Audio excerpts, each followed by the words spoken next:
Hello and welcome to part 2 of my Renpy tutorials. If you haven't seen the first one yet, please be sure to check that one out. I'll post a link to that at the top of the screen right now.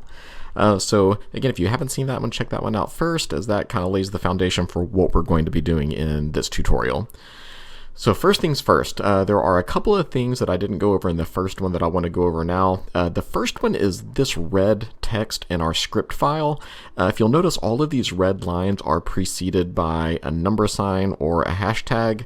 These are comments. Everywhere you see these, those are just human readable comments for the game. They basically just give you instructions as the programmer or the game creator on what the next part is for.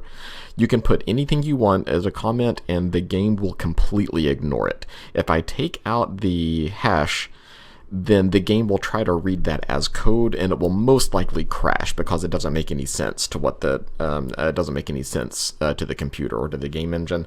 So again, everywhere you see those hashes, those are just comments. Those are only for you, and I recommend making use of those whenever you can, because you might go through your code later and forget what something is supposed to be doing.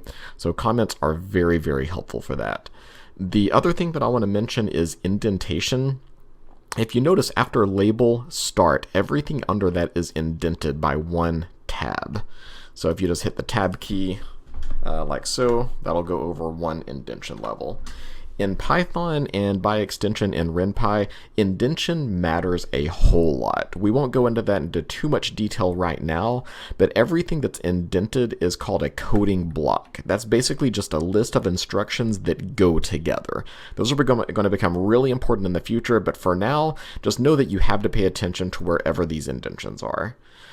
Alright, so let's do one or two things real quick to kind of clean up from last time. First of all, I said I like to use full names on my character definition, so I'm going to go ahead and change Eileen's E to her full name, Eileen. There we go. So if I were to run this game right now, it would cause an error because her name down here, whenever I call her in dialogue, it still just has the E. So I've got to change all of these now to Eileen. Thankfully, we started doing this when I only have 2 lines of dialogue, so that's going to be pretty easy. If you decide to do this later in the game, there are ways that you can do that, but we'll go over those when the time comes. There we go. Eileen. So everything should work okay right now. I think the only other keyword that we haven't gone over in here, by the way, the keywords will automatically highlight in orange. I think the only keyword we haven't used is return. It does what it says, it just means go back. In this case, there's nothing to go back to, so it ends the game. It just sends you back to the menu screen. But again, we don't have to worry about that right now. Alright, if you have a blue dot up in your tab, that means you have information that hasn't been saved. So I'm going to go ahead and Control S and save that. Alright, and next we're going to talk about character displayables, like how to actually display character graphics as well as background graphics in your game. So first of all, if we look at here, we have the keyword scene. And scene just paints the background for the scene. And right now we have one called scene BG room. BG stands for background. You can name your backgrounds whatever you want, but I highly recommend calling a background BG. And something that I also recommend is separating your instead of using spaces, separate words by an underscore. Yeah, it's good to get in the habit of doing that, just because that's a good practice.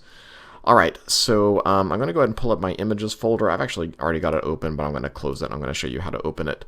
So if you want to know where to put your images, just go under your projects. Right now we're doing YouTube tutorials. And over here we have a section that says Open Directory. So I'm going to choose the directory that says Images. Just click that, and it'll automatically open the folder where all of your images need to go. And I've got 3 dropped in here. This is from a comic book project that I was working on a while ago. So I've got one called Bar. I'm actually going to rename that because that's a background. So we're going to change that to BG_bar.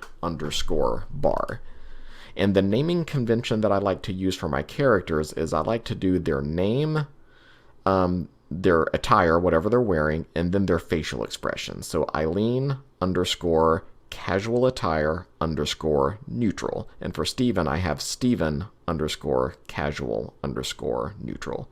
And I think he's actually wearing his police uniform, but yeah, we'll go ahead and leave that on. We'll go ahead and leave that on casual though, just for ease for right now. All right, and the next thing we have to do is we have to tell our game which character graphics we're using. So here our character section is going to start to get a little bit long and convoluted. So one of the cool things about Renpy and about Python is that they are object-oriented programming languages as opposed to procedural programming languages.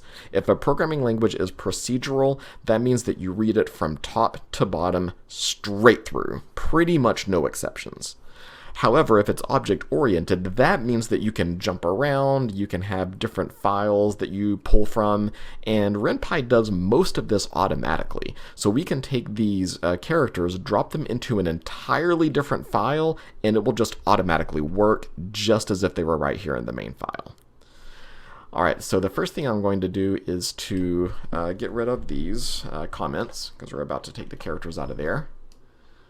And then, actually, before I cut those, let's go ahead and create a new file. So just right-click over here, choose New File, and we're going to call this characters.rpy. So like I said before, the .rpy is the file extension that we use for all of our Renpy scripts. It is 100% necessary that you end all of your script files in .rpy. So characters.rpy, and that's going to create an empty file. So I'm going to go ahead and create a new comment.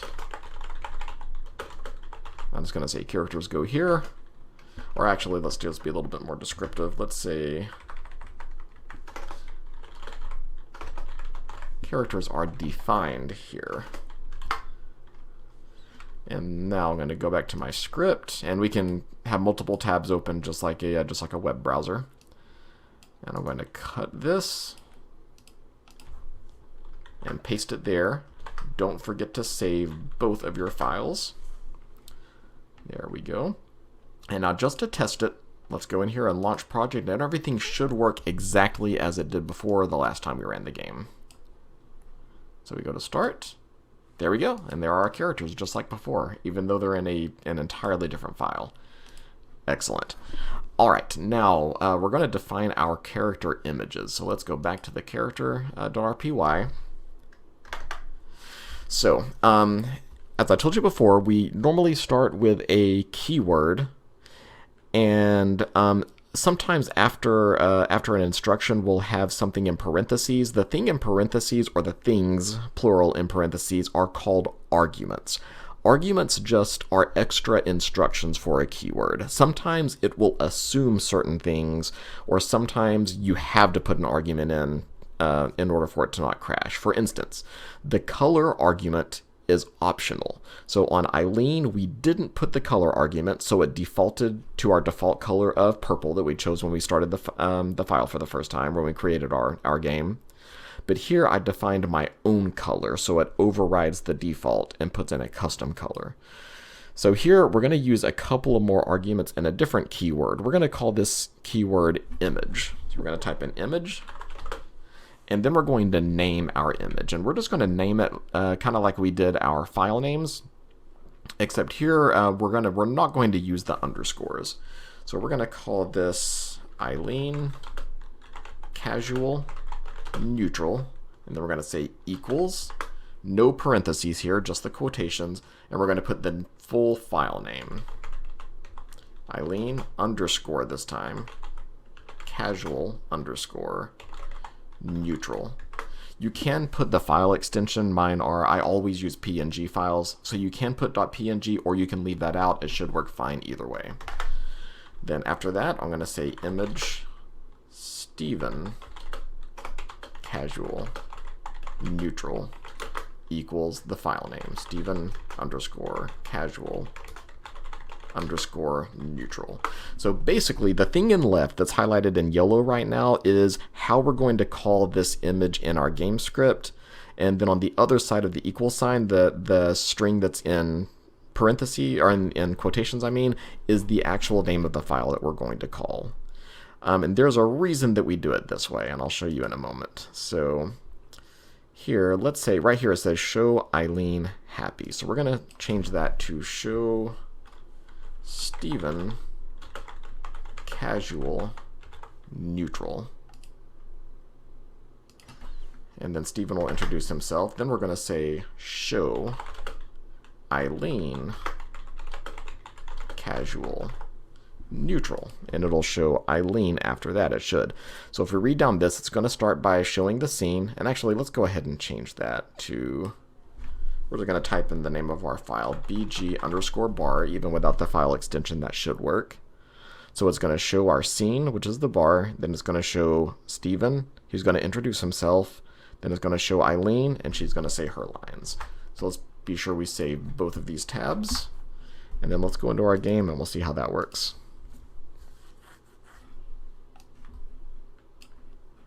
All right, if we go to start, now it shows the bar, and then it shows Steven, and then it shows Eileen, and she is superimposed on top of Steven because we're just stacking our graphics, basically. However, there's a way that we can change that to where they don't conflict with each other, their graphics, rather. And we're going to add another instruction after this. Let's say show Steven casual neutral at left. So now that's going to put him on the left side of the screen, and we're going to leave Eileen like it is, and it's going to default to the center of the screen. We could say at right, we could even say at center, and it'll still put her in the center, but that's the default, so we don't have to put that in. So let's go ahead and save that, pull the game back up, and see how that works. Let's go to start game. There we go, so now Steven's at the left, and then Eileen shows up in the center. Also, if you need a place to find graphics, you can actually find a lot of free game assets online. Just go to Google and search for free game assets.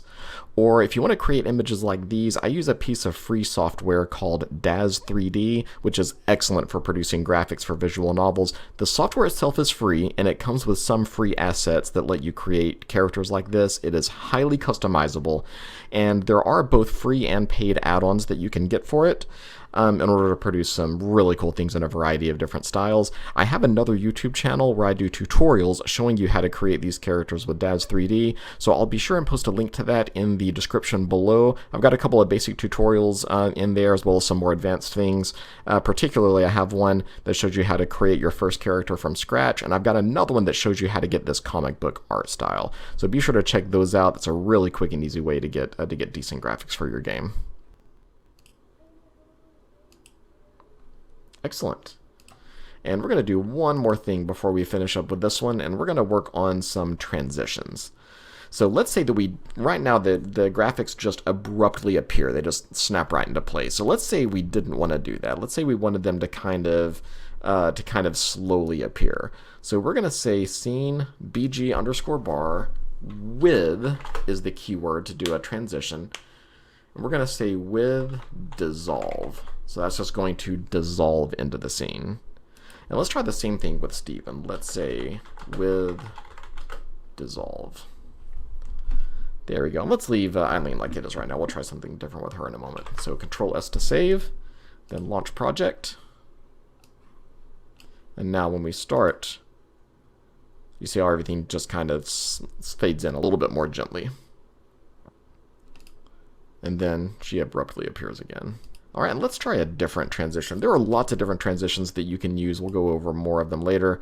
But for Eileen, let's say with move in left. So it's very important that this is all one word, move in left. Let's save that. And now let's see how that one works.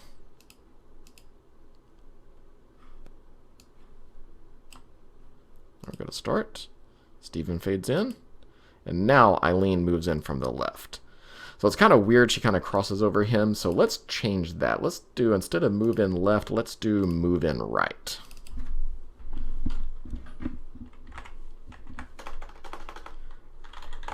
So move in right. Now she should pop in from the right side of the screen. Control S to save. Let's launch that again. All right, now start.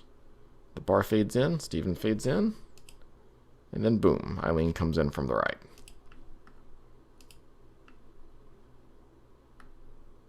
There we go. All right, we'll go ahead and pause there for right now. Be sure to hit the like button and subscribe and hit the notification bell if you haven't already. All right, thanks for watching, and we'll see you in the next one. Goodbye.